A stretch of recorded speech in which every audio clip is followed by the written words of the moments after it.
Hello friends, welcome back.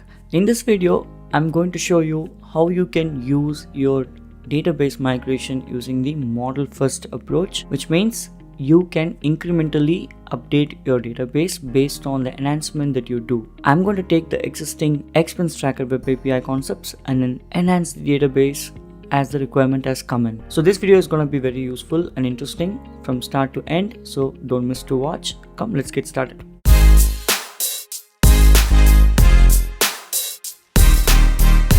So friends, before we dive in, this is the GitHub link where you will find every single project that I'm demonstrating.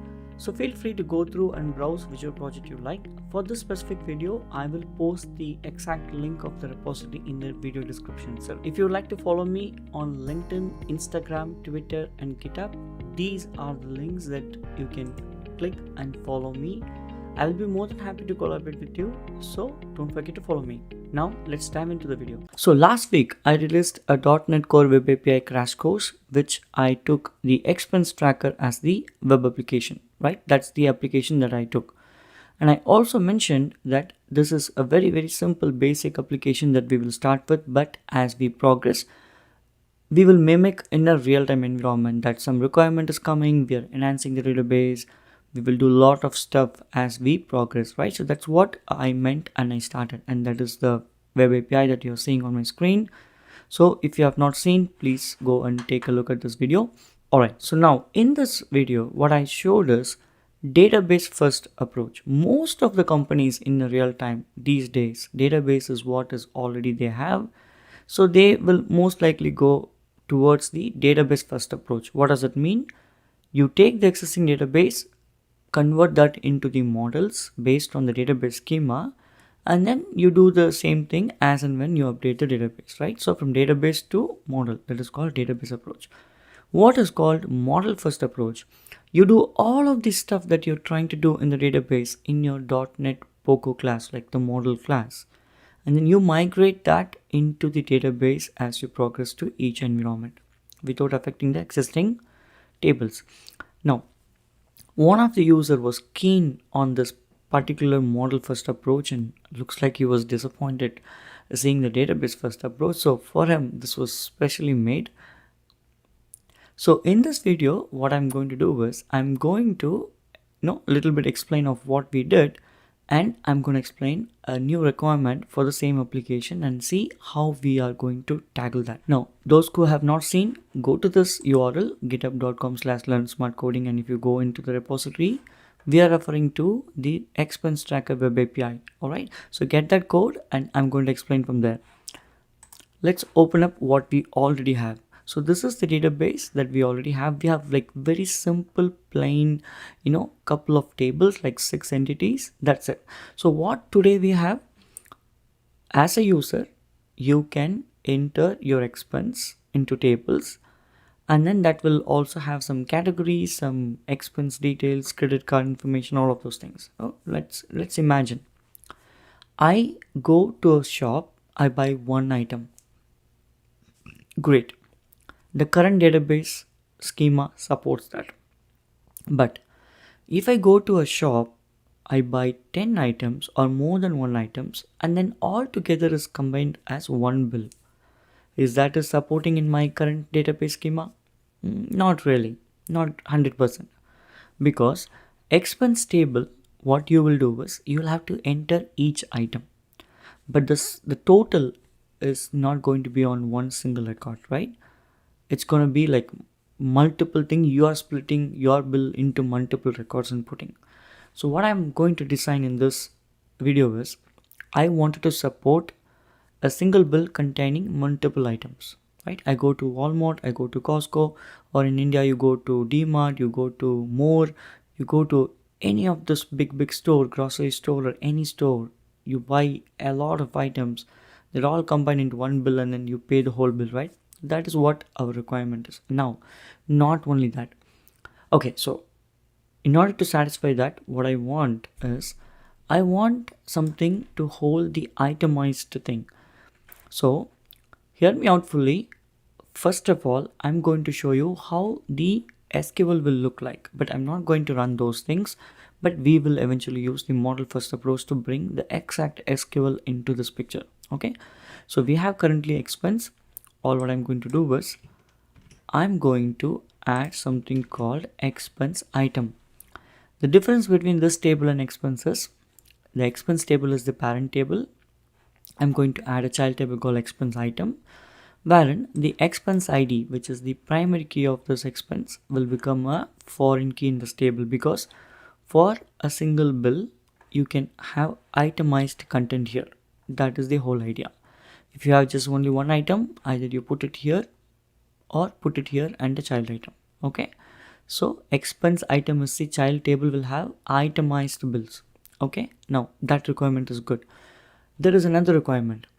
We have a lot of users coming into this, and we want something that users wanted to be merged into one family.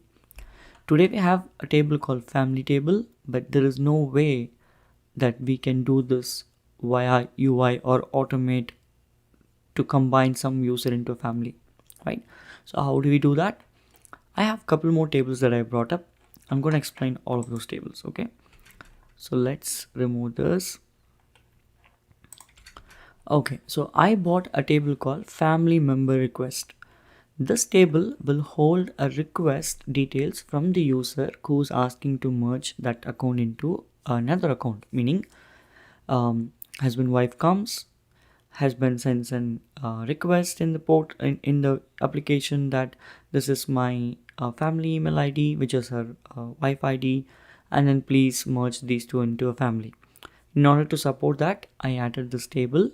Okay, it will store some user information to which email ID he is referring to, do the stuff and all of these things, and we will eventually use Azure functions and all of those important stuff. So I wanted to automate this. So the moment you get a request, there will be email sent, and the merging thing is going to be automated through the function, which means after it is processed, we will update that record is processed. Even after updating, we will also send an email. Now all the emails that is going out, we wanted to store what's going out, because we don't know, we will send, only the user will know what he received. In order to keep a copy of the email, I added a table called email copy, and I'm just saving whatever email is going out that from the application. So it has some ID from address to address, subject, message, and what time, what date it was sent. Okay, these three tables are clear. Now coming into important stuff, right? See how this expense tracker works. First of all, you need to enter your budget. Budget means your income. So let's talk about income, right? A user comes in, first he or she will put their income. So for that, I need an income table that is associated with a particular user ID. Okay, so this user ID, and then they put their income details, like it could be a salary or it could be a sudden bonus or whatever it is, based on each month. Okay, so we store those information, and to automate the things, right? They don't want to do this every single month, or maybe some month their income is more or less or whatsoever. So what we will do is we will automate this by having one single flag called repeat every month. Repeat every month will hold a flag if the user clicks, like do a check mark from the UI when they enter some item. That item and all we are going to take and automate and run through Azure functions every month. Like for example, this is June, right? So I would have entered my two salary information and some other information, and if I check that, when July comes, automatically those information will be again added for the user behalf of user, right? So that they don't need to add the income again. Great. So we understood, right? The income, user income, that's the normal thing that you do. You have to first have your income input. All right, now based on income you might have some budget. You might be paying some rent, some car EMI, some car insurance, grocery, mobile bill paying, internet, electricity, so many stuff that goes on. And then on top of it, the important thing is the savings. So that's called budget. I wanted to enter a budget details in the budget table, where they wanted to first put their budget. So this table will hold all the budget items, like I mentioned, right? Rent, insurance, whatever. So user budget table and user income table plays an important role. When we finish this application, we can do a lot of stuff and show a nice dashboard on the UI. What is the user is getting, how much he is expense he is doing, like spending, how much it is saving, a lot of analytics works we will do. Okay, so we're gonna take this simple application. Now we are gonna enhance this. So we have 5 new tables. How do we do this with the model first approach? If I run these 5 script, right, it's gonna add 5 tables, and if we do a reverse engineering, we will get all the tables that we saw in the web API demo. But user doesn't want that. One of the user is keen in understanding model first approach, meaning from the API you push these changes to the database. Okay, so that's for one of the reason this video is there out, right? So let's satisfy this important concepts. Okay, as a backend developer, you should know model first approach as well as the database first approach. Okay, now let's get into the important stuff. Before we go and put our hands on the .NET code, the reason why I showed these 5 scripts is each table has its own primary key and the foreign key. That's very important to understand. This table is a child table of expense table. Similarly, this table is a child table of all of these things, right? The category, the type, the card details. That's why all of these foreign keys are present. Okay, I will explain you in a moment why I'm talking about all of these things. Okay, so similarly, all the other tables also these have these informations. Okay, now what I'm going to do is I'm going to open up the .NET Core solution. This is the .NET code that we have. Now let's understand whatever I explained you. So this is the existing expense table. Okay, if you look at this expense table, you see this table is having a couple of foreign keys. That's why these are here. Okay, and then this table definition, whatever we saw in the SQL, is also here. On model creating, we have all of this information. Okay, all right, so because we are doing this migration, there are a few important things that you need to understand, because that's very important with respect to the EF core migration.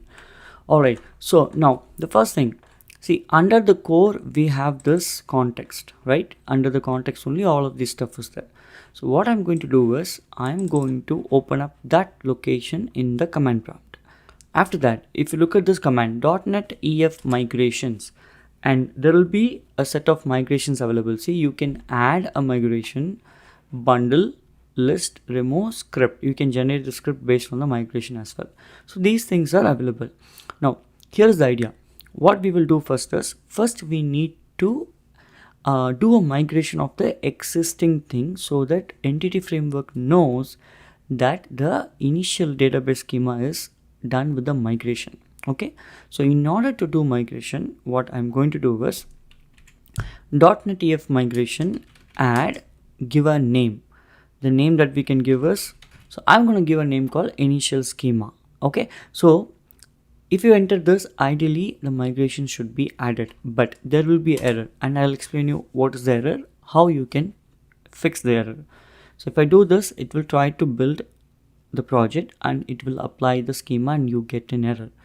Great. So basically this error is, it just don't know, it just built the project, but it don't know from where to pick up the database connection string, where is the starting of the project. It just doesn't know anything. We need to pass little more information. So what we need to pass is, we need to pass an option called -s.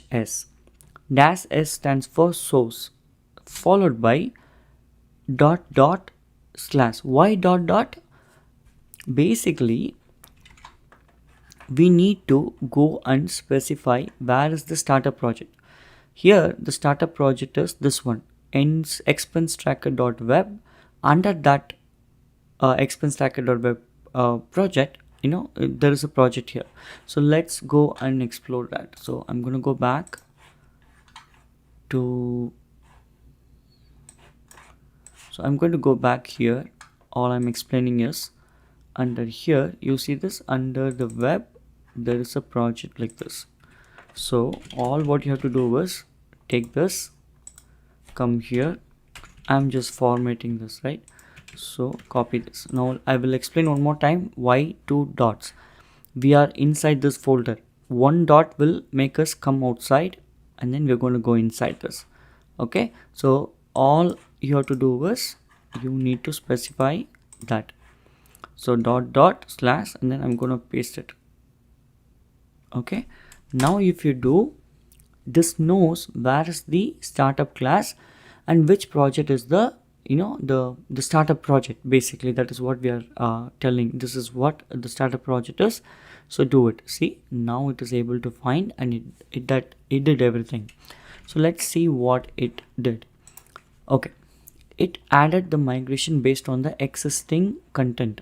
Okay, now the next important thing that you need to do is, so the next thing is, we're going to do database update. So instead of add and migration, we will say ef database update, followed by, we are telling which migration and then the source project. Now before you enter this, I will explain you one more thing. So basically in this migration, right, you have there are two things called up and down. Up means when it is pushing all the changes, and if something goes wrong, it will do a reverse engineering, that's called drop. Okay, hear me out one more time. Because we started this project with the database first approach, okay, EF core migration doesn't have any knowledge about it. It will think database is not there, and it is going to do all of this stuff from the first. Or maybe database is there is no table, so it's going to do everything from this first. In order to succeed for this kind of a scenario, right, all what I'm going to do is I'm going to comment these two things, and I will explain you why we are commenting this. Okay, we are going to comment all of this up and down for a second, and then come back here, and then we try to push this first migration to the database. Because we have commented up and down, it will try to push without those many tables, which means it succeeded. Okay, now what happened? Why did we do this? That's the $1 million question, right? See, I'm gonna refresh this database, and if you expand the table, there is something called EF migration history. What do we have in this history? See, we pushed it and it entered what schema was pushed, which one, which is the migration name, right? Initial schema is a migration name, and it knows it pushed. That is what is important. We do not have this information at the very first time. That's why you need to comment. If you don't comment, it will try to again push everything from the, if you don't push, if you don't comment and push, it is trying to push all of this stuff, and then it will explain you, hey, all of these tables do exist. Okay, so now let's uncomment and save it. We are good with the step 1. Okay, after the design, this is very important, this is also done. Now the new schema that we introduced, right, a couple of tables and all of those stuff, and I'm going to bring in back all of this information here and explain you. Alright, so I brought all the information, but let me explain you to save some time. Okay, so let's consider expense table. If I double click and say, so let's see what is the difference. Okay, you see this, the moment the expense table is touched, so I'm seeing why it is touched. Because this expense item is now child of this expense table, you need to actually add this line of code. Okay, I'm gonna make it small, so you know exactly what you're going to add and why you're adding. So you need to add this, right? We are saying public virtual eye collection of this, because now this main table has a child of this table also, like how other things are there. Similarly, we need to do this. Okay, you need to add this, and then let's say what else is the changes. Expense category. Why expense category also has this? Because you remember that also has the same schema like the category ID and other stuff. That's why we added this. Okay, so this one you have to add. Similarly, expense type you need to add, because they are also part of the child, and like that. The remaining thing what we need to do is, this is our new table, right? Family member requests. It's a new table, so it just has all of these fresh things. Budget is a new table, income is a new table, what else is a new table? Expense item is a new table, right? This is exactly how you have done for the first one. So you're gonna mimic those Poco class, and then after you do one last thing, go to the context. In the context, let's see what are the changes. Very important thing, 5 new tables added, so you will add data set db set of those 5 tables. So email copy, expense item, family member request, user budget, and user income, right? All of these 5 tables added. Great. Now you see the first one, for the credit card table we have this class which defines what is the primary key, what is the name of the table, what kind of details it has, all of these things, right? Similarly, for email copy you need to manually add this. Okay, you need to manually add this. And then what else? We have another 5 tables, so I added another 5 tables details here. You can take a look, it is pretty easy, similar to what the existing structure is, and then another 2 more tables. So these are the changes. If you wonder why, Karthik, we have to add these things, why can't we do this simply with the data annotation? Of course you can do, but remember, for simple change only, data annotation can support like key, foreign keys, you know, some things like, you know, for the max length, minimum length.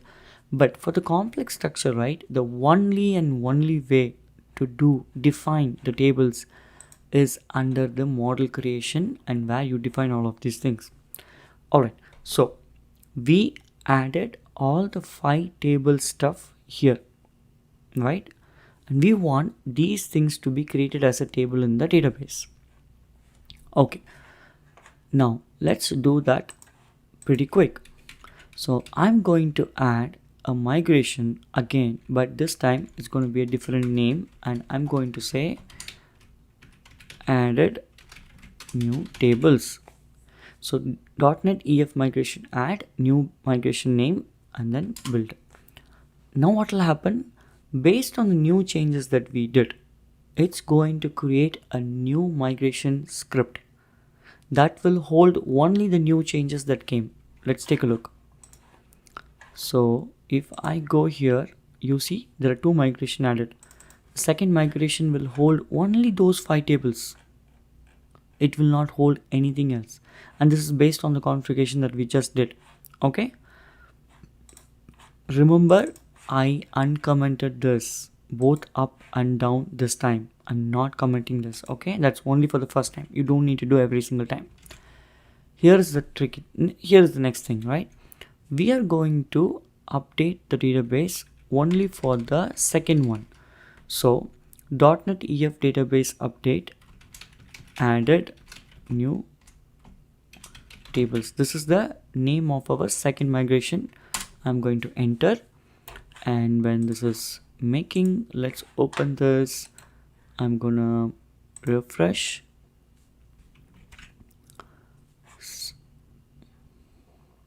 It is still doing. Did we get some error? Let's see.